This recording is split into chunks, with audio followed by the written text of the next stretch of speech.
Modern market research is experiencing somewhat of a paradoxical situation. We have more data than ever before. Dashboards everywhere, surveys, CRM, web analytics, mobility data, transaction data, social media signals. And at the same time, we have more pressure than ever to move faster. Current methods are creaking under the weight of all that data, and the solution isn't just use AI. In a conventional survey, you ask 1,000 people a question and hope they tell you the truth. You may get their truth, but you won't get the facts. Then there is the privacy wall. Traditional data collection is getting harder. You want to analyze health trends or deep financial behaviors, but privacy regulations rightfully make it nearly impossible to use real records. Hello, and thank you for joining me. My name is Eike Hartmann, and today I want to show you why the solution to these problems isn't just gathering more data or conducting more surveys. We need deep, specific, high-speed insights, but our traditional tools are slow, biased, and restricted by privacy. That is where synthetic data in general and synthetic populations like Statista SynthiePop specifically come in. Today, I will show you how these concepts work in reality. Today's session, so feel free to add your questions here in the chat. Synthetic data is a hype buzzword in the market research industry and beyond. Sometimes it is referred to as the future of market research or even as a complete disruption. Other sources are more critical and question the quality of synthetic data. First, I would like to give my perspective on different terms that are used for the same thing or where the term is used for different things. When we refer to synthetic populations, we are talking about a representation of the entire population of a country or region, also referred to as a digital twin. Not a science fiction version, not a surveillance tool or a hologram, but a statistical model. A structured, data-driven digital twin of 83 million people in the case of Germany. Every virtual individual has characteristics such as age, gender, income, profession, place of residence, mobility behavior, attitudes, consumption patterns, and more. What the term is often used for is a panel of synthetic respondents where a sample set of virtual people has been trained to answer qualitative or quantitative market research questions. This is extremely flexible as new questions might be answered, but the data quality is doubted. A key benefit of a synthetic population like we define it is that it covers 100% of the total population with data-rich individuals. All data features are represented for each virtual individual. Each individual is realistic and the population collectively meets the statistical patterns of the actual population, even if you drill down into subgroups. So in a nutshell, it is a huge table that is extremely flexible and it can be cross-tabulated along all dimensions, meaning flexibly sliced and diced according to needs, while still providing high-quality results on the other end. Also, the virtual individuals are not representing real people, but realistic individual persons that have a realistic feature set. Therefore, a synthetic population built in that way is fully GDPR compliant by design, as it is not based on actual people, but on the disaggregation of aggregated statistics to create realistic virtual individuals. The question is, how can such a powerful and rich data asset be built while ensuring high quality also on a granular level? To do this, we do this by combining multiple data sources, taking granular and rich high quality official statistics as a foundation, like census data, and then combining them with other official sources, for example, from the Federal Employment Agency in Germany. This could also include high-quality proprietary data sets like our Statista Consumer Insights survey data set, which is based on tens of thousands of interviews. What needs to be done to have the data on an individual level is to disaggregate and combine all those statistics and fill all gaps. For example, ensuring the right amount of men in a specific age in a county or the right amount of women working in a specific profession in another county. We do this using advanced statistical modeling like iterative proportional fitting or IPF approaches to develop the synthetic population. A general rule that applies is garbage in, garbage out. So we carefully assess all data sources to ensure they meet high quality standards and are sufficiently data rich. We are aware of differences in definitions, correct and align them, and also consider biases that might be related, making adjustments as needed based on our experience in handling different data sources. The initial data set for Germany includes basic social demographics and other key data points on working situation and income. Even with this foundation, we can solve the small sample problem. We can zoom into tiny niche target groups. For example, you could combine age, gender, level of education, place of living by size of city, and the industry in which people work. That would be a combination of 5 data sources. If you are interested in a specific target group, for example, women, aged between 35 and 40, living in larger cities with more than 500,000 people, who have a high level of education like a master's degree or similar, and work in the information and communication industry, you are slicing and dicing the data cube by those 5 dimensions. In this example, the target group would be around 19,300 individuals in Germany. The distribution of all other data features is still available, which makes it possible to further profile that group, conduct additional drill downs, or compare it with other target groups. For example, on a regional level down to county or even street level. An example in which we used the synthetic population for a granular regional analysis is a project we conducted for the Eisenbahnbundesamt, the Federal Rail Authority in Germany. They wanted to uncover shifts in commuter behavior due to the introduction of the Deutschland-Ticket, a flat fee ticket that allows travel with most public transport, including buses and regional trains in Germany, for a fixed price, initially 49 euros and currently 63 euros. To do this, we used our synthetic population, already including basic social demographics like age and gender, as a foundation, and also as an extrapolation layer to add additional data sources. Data we added included data on commuting, car ownership, and other mobility aspects from various sources, including the Federal Employment Agency, official car registration statistics, large mobility studies, and our own survey with 5,000 participants focusing on the usage of the Deutschland-Ticket. All data were then disaggregated and combined. In practice, we let 42 million virtual twins of the working population in Germany commute in our model. We assigned them specific cars with known fuel consumption and mapped their exact home-to-work routes. As shown in the heat maps here, it becomes possible to analyze differences in behavior such as ownership of the Deutschland-Ticket, cost savings, or the intensity of usage of the Deutschland-Ticket, and switching of traffic modes on a very granular regional level, in this case on counties, with the possibility to drill down even further using this approach and the combination of multiple data sources with advanced statistical models.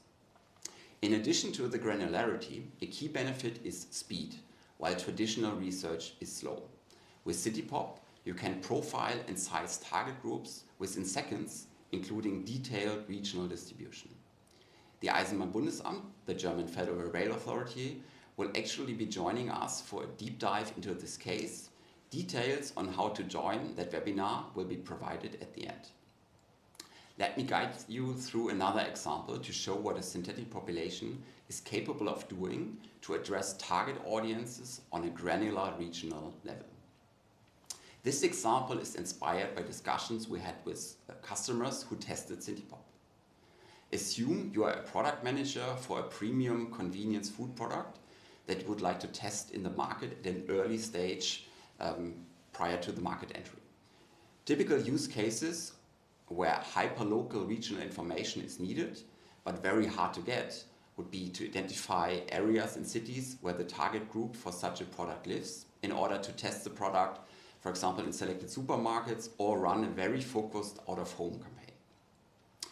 You could either define a target group based on social demographic and other criteria, or just describe the product, and then based on additional Statista data, a target group is proposed by our agent in SynthiePop. First of all, the base population is loaded. In this case, Hamburg is shown as an example. The size of the circles shows the number of people living in those areas of the city.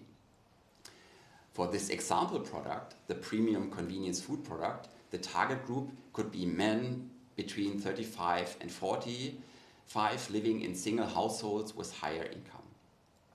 Based on that target group profile, exactly that target audience would be loaded with the synthetic population as the grounding truth for the data, as all this information, age, gender, income, is available as disaggregated data on a very granular level. So in this case, you see some areas of the city where a higher share of that target group lives. You could then further drill down as the data is available up to street level. Based on that, on a very granular level, test supermarkets or the right out-of-home assets for a test campaign could be selected on a very robust data foundation, and the whole process just takes minutes. As the next step, we are aiming to take SynthiePop to the next level. We will leverage the great data foundation and bring it to life by combining it with other data and AI. With that, you can quickly test 20 different campaign ideas as an example and identify the 3 best ones, potentially applying traditional methods to validate them with real living, breathing humans, while not spending money on falsifying 17 ideas that might have looked good in the first place. For now, we are focused on Germany, and we will make this data set available and continuously expand it, adding further countries to increase the breadth of the data, but also increasing the depth by adding additional data points or more granular information for already available variables, and introducing new functionalities based on customer feedback and emerging use cases. Thank you so much for joining me today. For those of you who attend this webinar live, we will be opening the floor to questions shortly, so don't go anywhere. If you're watching the recorded version of this webinar via our platform or social media, thank you for watching. Fantastic. Thank you very much for that, Eike. That was such an interesting presentation. It's really fascinating to see the way that market research has been changing over the last few years and just what is possible with the new batch of AI technology coming through, plus traditional techniques. Just a quick reminder to everybody, please, if you have any questions, do put them in the chat. Got about 15 minutes to answer questions, so please do put any questions you have in the chat. But one question I've got for you to kick us off, Eike. Is this an actual product we can use now? That's a good one. Pretty straightforward question. It's an actual product. It's not live yet, so we are still in the stage of testing it with friends and family customers that provide great feedback. You can expect the launch in a few weeks. If you're interested to get all the information prior to the launch, just register in the form that you can find on the landing page for the product. There's also a few left slots to get a demonstration of the product, to get a real experience in that stage, but you can expect the full product launch in the German market very soon. Oh, fantastic. So we've got a question through here from the chat. Have there been any studies comparing the results using a synthetic population compared to traditional data collection methods, like say surveys, side by side? So is there any sort of I guess academic research detailing different accuracy levels and strengths and weaknesses? That's actually very difficult because basically no one has the data on that level of granularity. So, and as said at the beginning, you can differentiate between a synthetic population, which is basically just a disaggregation of official statistics and other data sources, and then those simulated surveys. We might bring our synthetic population to life, also adding this as a feature. a number that is stated, and we are also experiencing with that already, that the quality of simulated surveys is around 80-85% with regards to meeting the results of a survey that you run with people. With regards to the level of granularity is very hard because the data is not available in real life. But of course, we are doing a lot of QC measures, making sure that the marginal distributions are right, that the statistical model is robust. But you would need to really drill down into a zip code and test it as a sample. We compare it to other sources, do as much as possible with regards to QC, but it's difficult because the granularity is, you can't meet it, basically. Yeah. So it sounds to me like you're basically comparing apples and oranges, because for a traditional survey, for example, you might have a lot of respondents from Berlin or Hamburg or Munich, but as soon as you get to a small little village in the middle of nowhere, it's very unlikely that you're going to have a sufficient number of respondents to actually get some kind of workable data, maybe one or two people at best. Whereas synthetic population data, because it's coming from census data and a variety of other sources, you've got a far higher degree of granularity. So would it be fair to say that that's a real strength of synthetic population data sets, that you can get that granularity for those sort of smaller areas where you might not have sufficient survey data, but the trade-off being that survey data might be a little bit more frequent because you can obviously run a survey quicker than the government can do a census. Yeah, I would totally agree to that. So basically what you would need to do to test the quality is to knock on every door and force everyone to answer, which is impossible. As said, one of the key input sources that we're using is the census, and the census is also a large survey. I think 10% of the German population are surveyed, so it's a huge data set of 88 million people, basically. So the quality should be very high.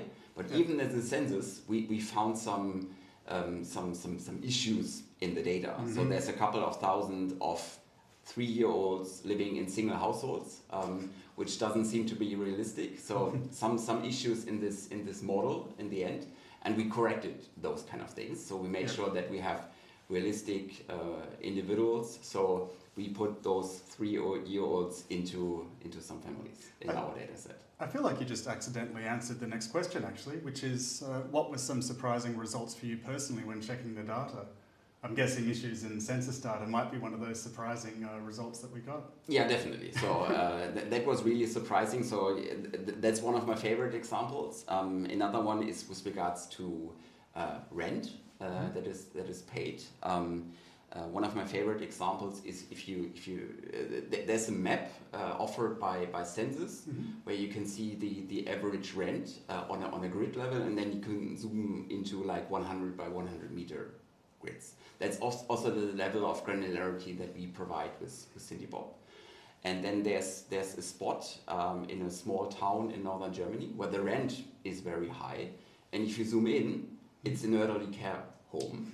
So someone probably stated the cost for this for the elderly care as rent, a couple of €1,000, of course, which is just wrong, but it hasn't been corrected in the census, and we used some statistical modeling to average that out because that's just an average town. So and all data sources have some kind of issues. So you have biases in surveys, you have some issues in data collection, data processing, even in huge data sets like census.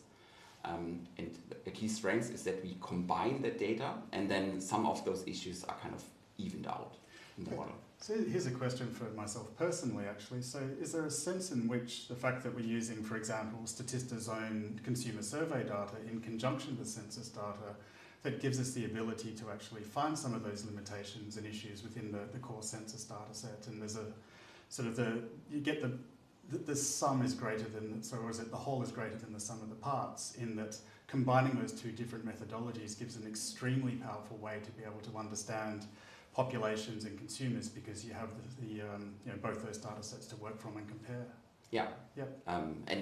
Just to give you another example, if you ask people what car do they drive, you usually have like a slight over-representation of more premium cars. Because some people just state the car they would like to drive. And what we do is we take official car registration statistics, but they are not available on an individual level. But we exactly know how many BMWs are registered in a county. And then we take survey data, which also have good quality, but some biases that we are aware of. And then we use that survey data for the distribution across different social demographic groups by age, by gender, by income, for example. But we exactly have the right amount of cars by brand based on official registration statistics. So we always try to find the best source and then have other sources for the distribution among our synthetic population. Really interesting. I think it sort of goes to show how this idea that there's a single source of truth when it comes to these kind of figures is not so much a myth, but kind of a little bit fuzzy, in that ultimately there's a lot of triangulation and comparison needed to get the best possible answer for any kind of forecast or statistical model. Which dovetails nicely actually into the next question we have here. It's a bit of a long one, so bear with me while I read it out. So while training data are important, the quality of the algorithm and the developer, e.g. which company produced it, also seem to matter. So when generating a synthetic population, do you rely on a single company's algorithm, or do you use models from multiple providers and, for example, combine or average their outputs? We have developed everything in-house, basically. So we really trust our own models and algorithms. So it's not that we use any external models for the distribution. It's also in academia, it's a concept that is used already for like public services, etc. So we build on that. What we developed everything in-house to really focus and streamline SynthiePop on market research purposes. And just to clarify as well, because I get the feeling that question might have made an assumption that there was large language models involved in the data production process.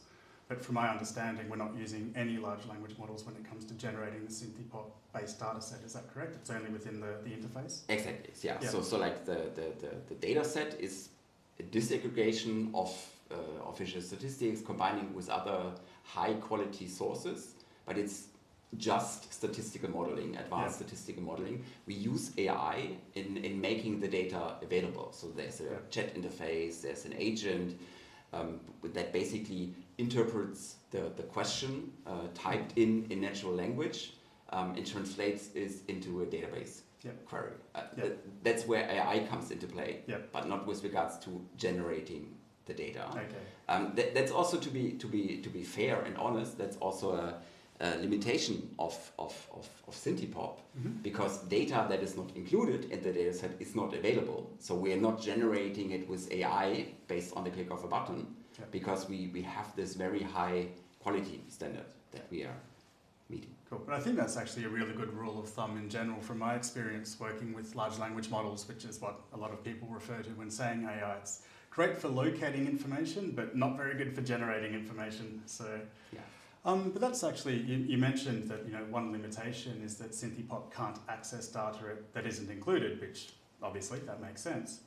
So what if there is data that you would like included? For example, maybe information from your own CRM or say detailed out-of-home data, for example, from a mobile phone company to track pedestrian traffic and these kind of things. What happens if you do have that proprietary or specialized data that you want to combine with SynthiePop? Is that possible? It is possible as an additional service that we're happy to offer. And that's also a feedback that we got from many of the clients that test SynthiePop at the moment, that they have some individual data needs, some in-house data they would like to combine.